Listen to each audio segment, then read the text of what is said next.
Hey,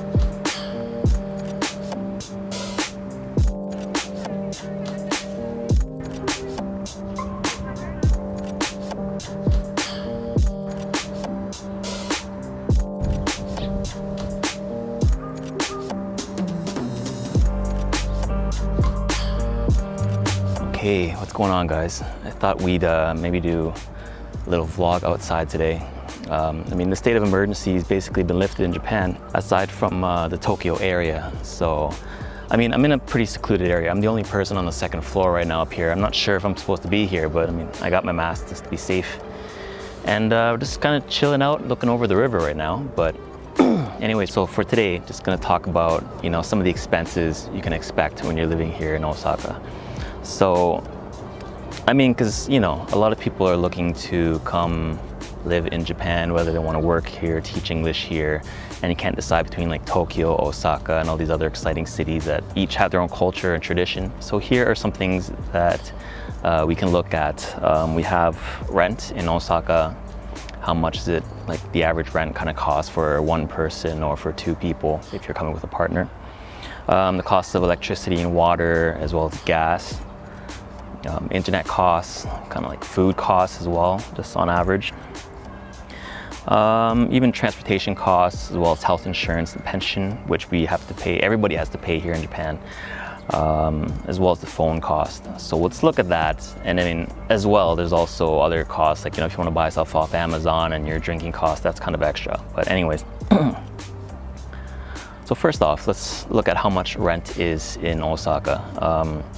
I knew one person who paid about 25,000 yen per month for rent, which is about pretty much $250 American, just to keep things simple, per month. $250 American per month, which is pretty much unheard of. But I mean, he basically lived in a closet pretty much. It was tiny. I've never been there. He showed me some pictures, but it was just a closet, which had his own, you know, his own closet in there, balcony, kitchen, space for a washing machine, bathroom. So you pretty much had everything you need to live by yourself and not be bothered by anybody. I mean, that's kind of how Japanese culture is.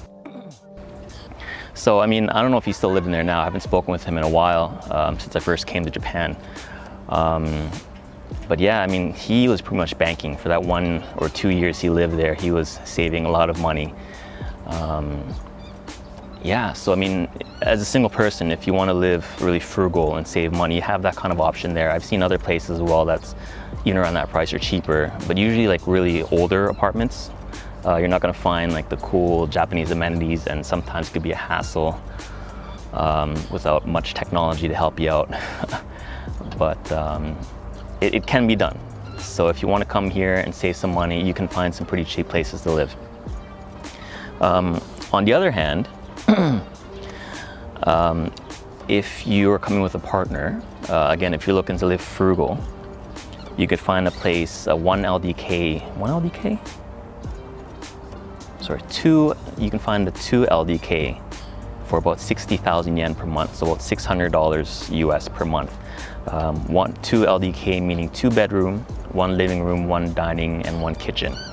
So you got some pretty good space. Again, it's gonna be one of those really old Japanese places, tatami mats, wooden sliding doors. You might not have much technology in there at all. Maybe poorly insulated come winter, so you're gonna need to have the heat blasted up. But again, if you wanna save money for 2 people, 60,000 yen, 600 bucks a month, that's not bad at all, right? But I mean, on average, from the places that I've lived in Osaka, I mean, I live outside of Osaka, like the suburb area, and I spent, I would say on average, 60 to 70,000 yen for one person if you want to live comfortably. It's like the average rent. So that's basically like maybe like a loft, or maybe you could find 1 LDK that's a bit older. But yeah, I mean, the old place I lived in Sakai City, I paid about 59,000 yen per month. And it was a really nice place, nice design, pretty new building, I would say, just a few years old. It had, you know, automatic flushing toilets, heated seats, automatic hot tub filler. So if you press the button, the water would fill up your hot tub for you, because Japanese people love taking baths. I never used it. I forgot how to use it. I didn't bother using it afterwards, but it's there. Gas stove, 10 minutes walk to the station. It was a really nice place, you know, I didn't mind at all. And now that I'm living with my girlfriend in Osaka, we're right in the heart of Osaka right now, like maybe, I don't know, 10-minute ride, 5-minute train ride to Umeda, which is like the financial area here. Lots of things to do and see. We're paying about 95,000 yen now for 2 people. So we have a 1 LDK, so 1 bedroom, living, dining, kitchen, as you guys have seen in the video. And it's just, I mean, the size is okay, it's average, but mainly we're paying for the convenience and where we live. Like the area right here is beautiful, right?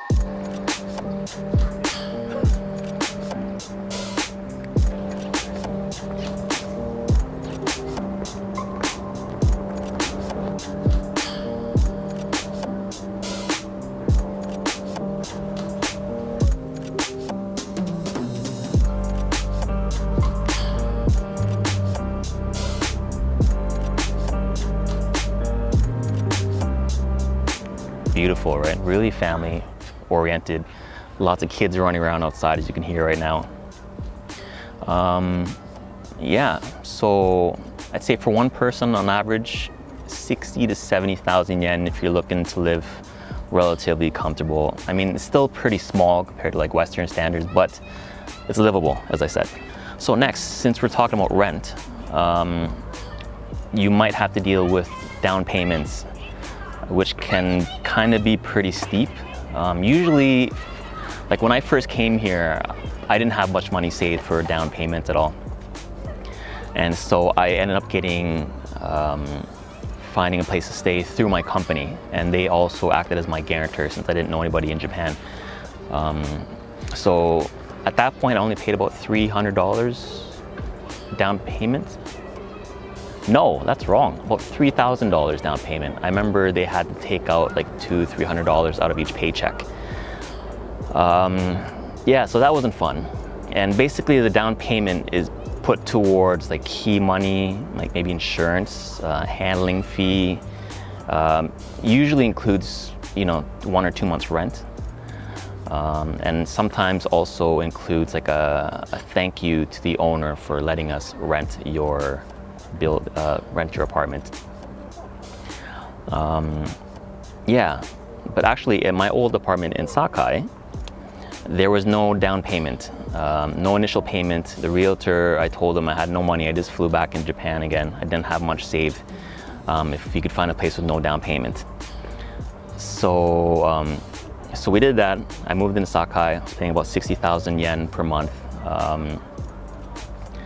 And now I moved out of Sakai, and actually I'm waiting for the company to go in and check the apartment and make sure that everything is, like, there's no damage, it's clean.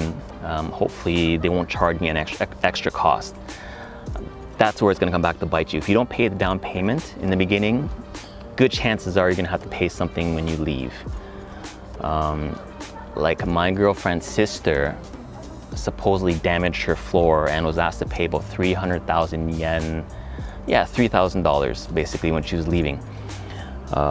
So that's pretty crazy. So I still haven't gotten any bills or anything yet because of the whole Corona situation. So I'm waiting for that. Yeah, hopefully, you know, I cleaned the house. Minor scratches from my computer chair sliding around. Hopefully nothing too bad, but we'll see.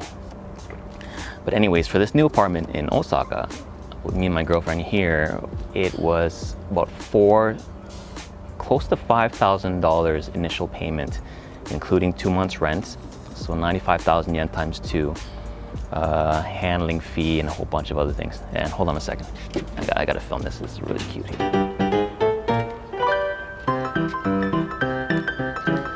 You can see that lady has like 4 dogs. Cute.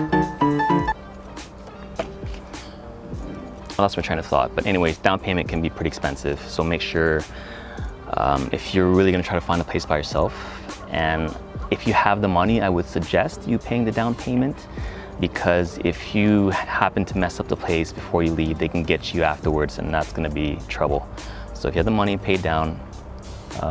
If you have a girlfriend or boyfriend here, split the cost. But otherwise, if not, there are options where there's no initial down payment. So next,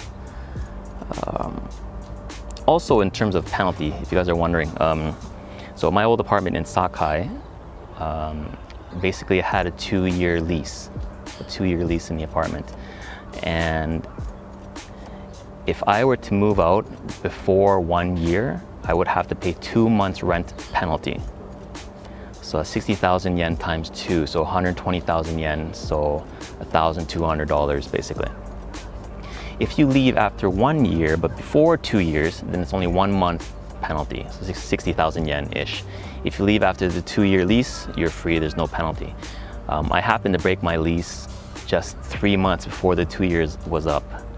So I have to pay at least 60,000 yen for now. Again, still waiting to see if there's any kind of damage or anything else I need to pay. Hopefully not, fingers crossed.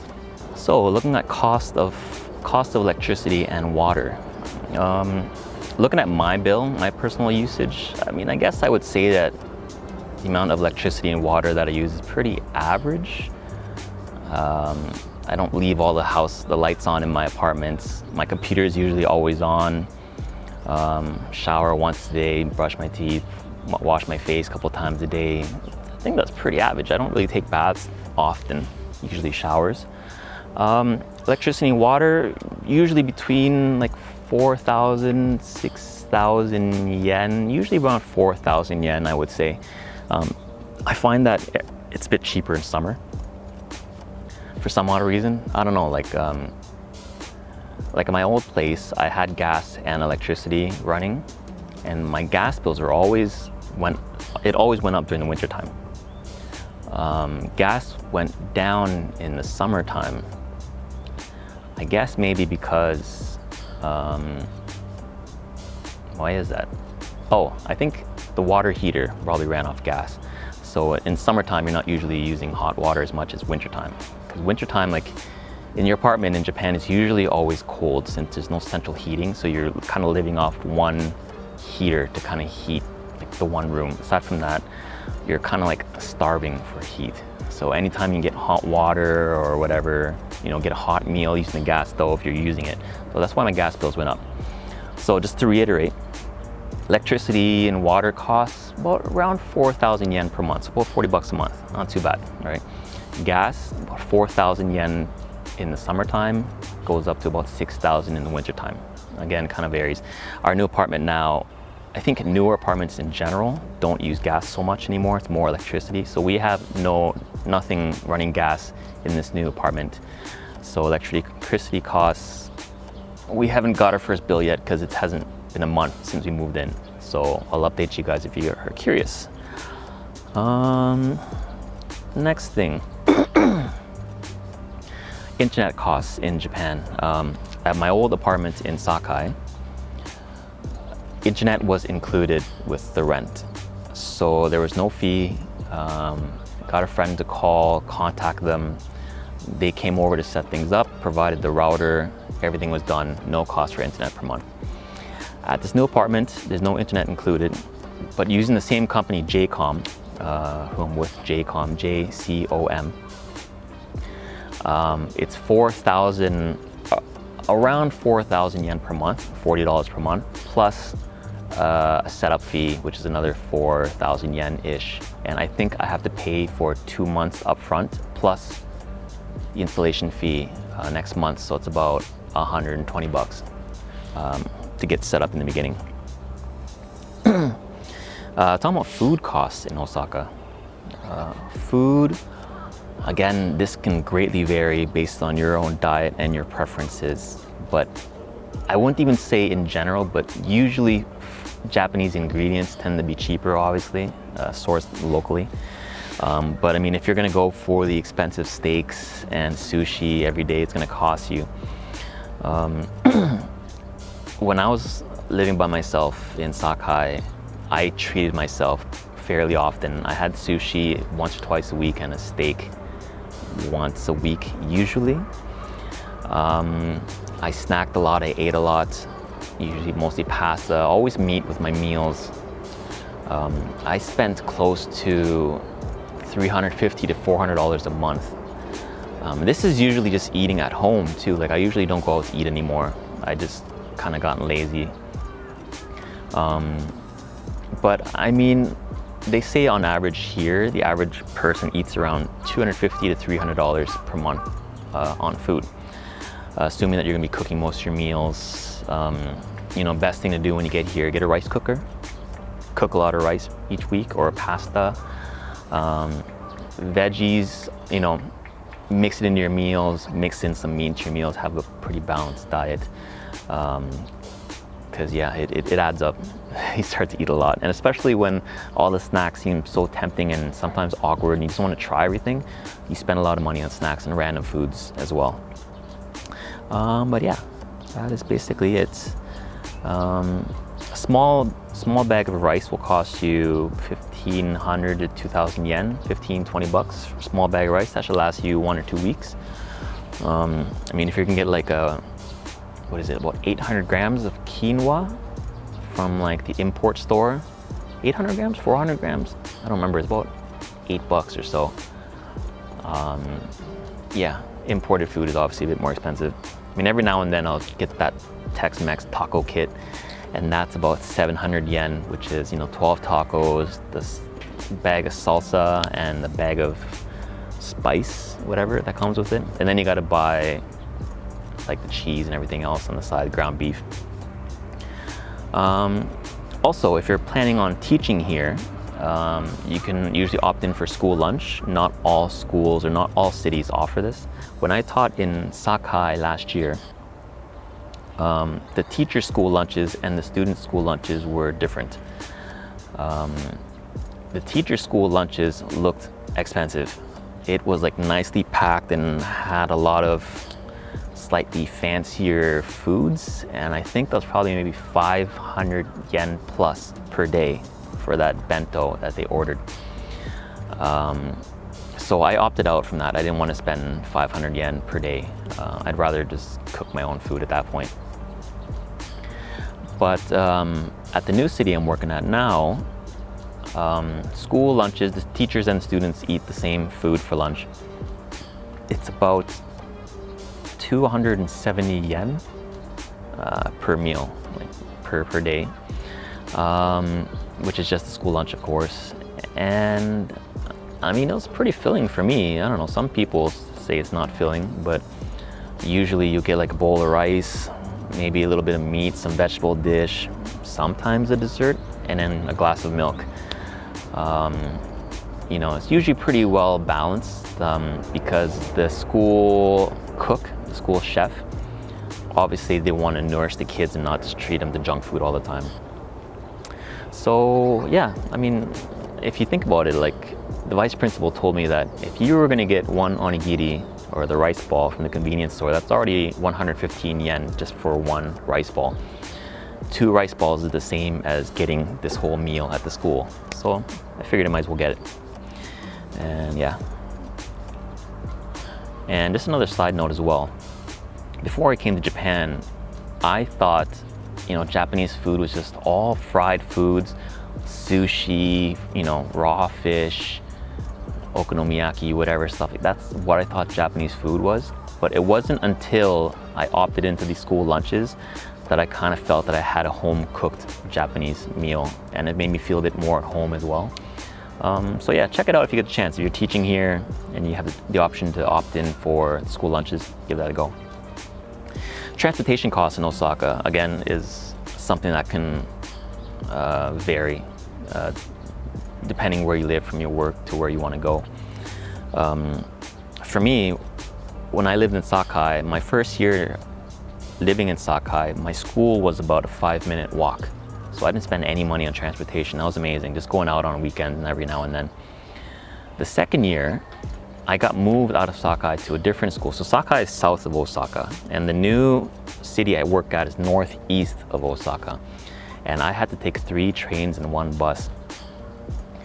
And yeah, basically, let's say, just to round it out, it cost me about $100 a week for a commute, almost $400 a month. That was pretty crazy. Thankfully, most companies in Japan will reimburse you for your transportation. So I had to wake up at 5:30 every morning, almost like, basically 2 hours to commute to school every day and then come back home. So that's one reason why me and my girlfriend decided to move in together. Even with all the Corona stuff going on, I just didn't want to do that commute anymore. It was just too crazy for me. It was killing me. So now I'm a little bit closer to school, not the closest still, but it's not too bad. But again, on average, usually for one train ride on one train line, maybe 200 to 300 yen, 400 yen per ride. It depends how far and where you're going. I mean, if you're living in the city and working in the city, it could be maybe 300 yen to get to work. Again, usually reimbursed, so not too big of an issue. So if you're living in Japan, or anybody living in Japan, you will have to pay health insurance and pension. You can either, if your company doesn't provide this, then you can register at your city hall under the national health insurance. So I pay through my company right now, and I pay about 30,000 yen per month, 30,000 yen per month. It's a bit expensive, but hopefully I'll be able to get that money back when I leave, if I ever leave this country. I don't know. National health care and pension is around 20,000 yen per month, give or take, something around that price. But again, you're hopefully going to get back if you pay more. I got an audience watching me, it's kind of making me nervous. Phone costs in Osaka. So I have some friends who are paying pretty cheap. I didn't know about these options beforehand. I'm paying through my company right now, and basically for 20 gigabytes per month, I'm paying about 6,000 yen per month. The phone that I got is really basic phone. I pretty much just use it for Wi-Fi for my Canadian phone. This is my Canadian phone here, Samsung Note 3, friggin' ancient. But yeah, my old life and everything, all my old friends, families, all connected to this phone. So the Japanese phone that I have, my work phone, is basically just a Wi-Fi device. And it offers me a phone number for my company to call me, which is one reason why I couldn't just use a normal Wi-Fi device, because there's no phone number. And I don't know what it was with this phone. I tried to get it unlocked beforehand, and I don't know if something's messed up, but I can't seem to unlock it. I don't know what the issue is. But anyways, there's another option as well through, I think Rakuten. They offer a SIM card where it's 2 gigabytes per month, and it's about 2,000 yen per month, so about 20 bucks a month. The thing is, which really surprised me, is that even if your data is turned off, you can still use the internet, but it'll be really, really slow. So you can, if you're loading text, maybe some images, it should be okay, but if you're trying to watch YouTube like crazy, it loads a little bit slower, but it still loads. That's the most important thing. And so my friend showed me this. I was kind of shocked because her data was off, but she was still showing me YouTube videos, although laggy, but it worked. But if you want to speed it up, you turn your data on, load the video, turn it off again.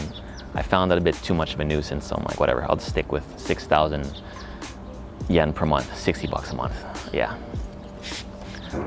So just to summarize things up, I'm just looking at this list here. Rent, about 60,000 yen per month. That's kind of like for the average person. Electricity and water, 4,000 to 6,000 yen per month. Gas, 4,000 to 6,000 yen per month. Internets can be free or around 4,000 yen per month. Food, 25,000 to 35,000 yen per month, so $250 to $350 per month.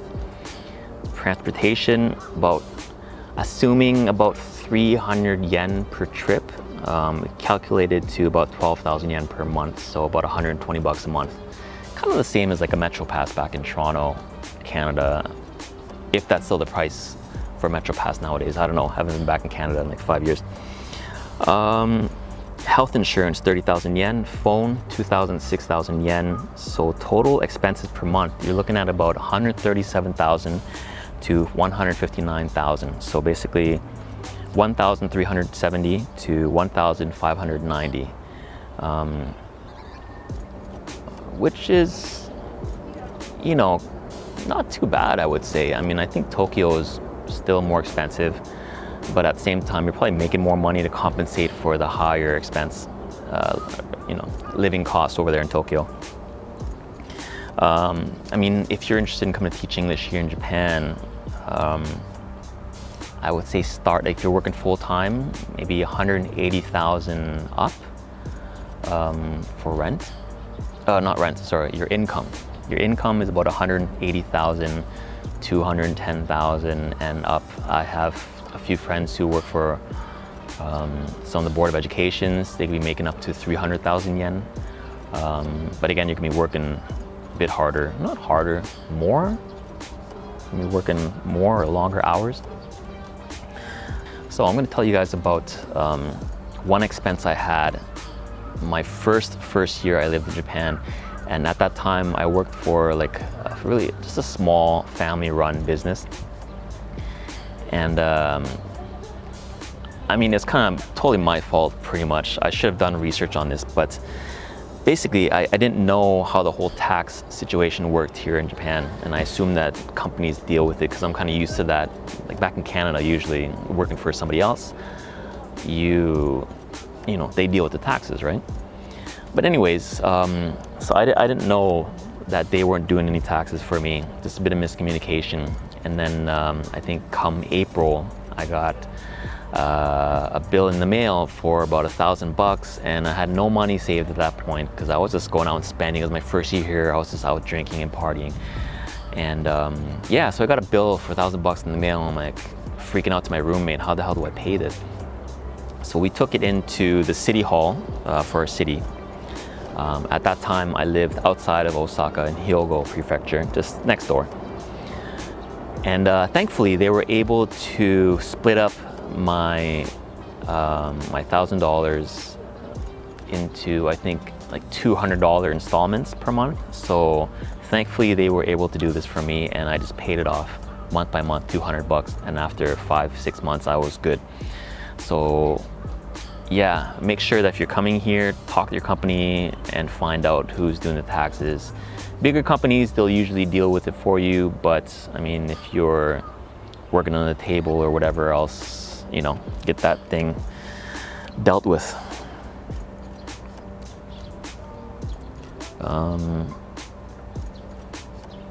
Yeah, so is it expensive? Is it expensive to live in Osaka? You know what? I think if you're in the whole honeymoon stage still, and like you're just wide-eyed and you want to see and do and try everything, then you're going to spend a lot of money. You're going to spend more money. I mean, it could be worse. If you were in Tokyo, you'd spend a lot more money.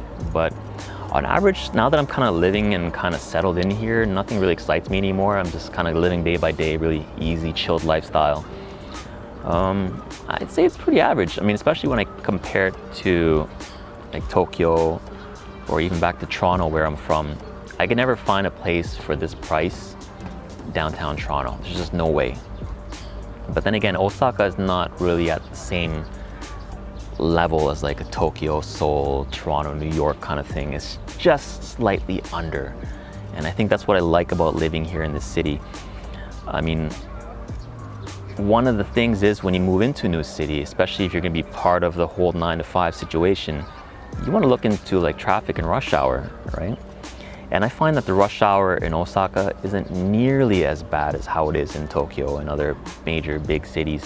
I mean, I'm sure all you guys have seen the videos where people are just pushing each other into the trains. I mean, I've experienced it like once or twice in Osaka. But not much, to be honest with you. I don't see it. It's some train lines here and there. Maybe people commuting into Osaka from like other prefectures just outside, Kyoto, Nara, Amagasaki or something.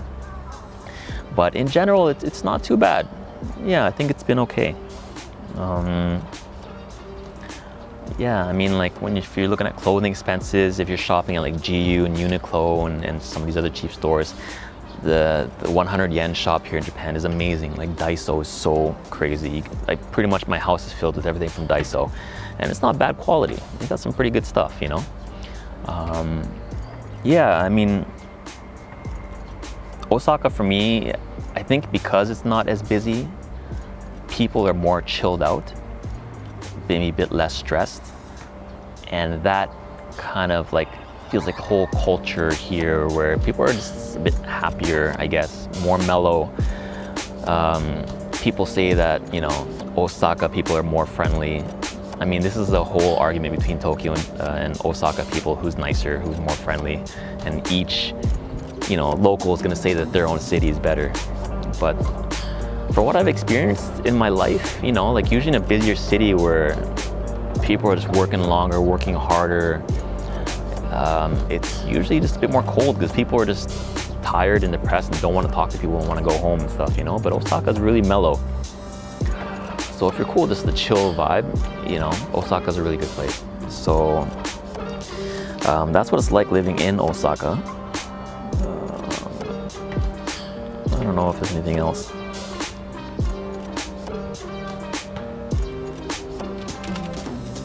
So anyways, sorry, this video is a little bit long.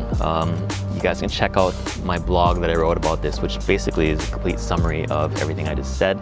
The link is gonna be down below, but otherwise, if you guys enjoyed it, like. You don't have to subscribe yet because I don't have much time to keep posting these videos, but do check out the blog at the very least. Thanks guys, take care, peace.